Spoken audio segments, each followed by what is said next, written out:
দাবিটা দিনে কে করে দিনে কে দাবিটা হচ্ছে কি কারণে? আচ্ছা 16 বছর যে ক্ষমতা রয়েছে এগেছে কিছু নাই তা করে দিনে কে আওয়ামী লীগ সরকার এরা তো এতদিন কি করে নাই। করবে না কে এখন কি খুব কিনতে হয় এই আগুন জ্বলে বেরোচ্ছে এখন একদিন করি না এখন একটু খালি তেরা কথা কাউকে, তারপর কব না তেরা কথা না। এই হিসাব করা তো কত কল লাগবে না ভাই, করে দিনে কে কথা তেরা। দুই দিন দেশ হ্যাঁ, 2 দিনে ইউনুস ডক্টর ইউনুস ক্ষমতায় এনেছে, তাই 2 দিনে কি করবে এত দাবি?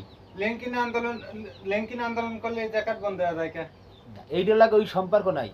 অবশ্যই অবশ্যই আছে। আমি 16 বছর ধরে ক্ষমতা, আমি এইসব করেন নাই কেন? না যুক্তি যে তো আমার অবশ্যই বাড়িতে আছে, কোনো যুক্তি নেই। আছে অবশ্যই আছে। কারণ কি হইলো যুক্তি? যখন ছাত্ররা যে সময় এটা এসের জন্য আন্দোলন করেছে যে আমাদের এই কি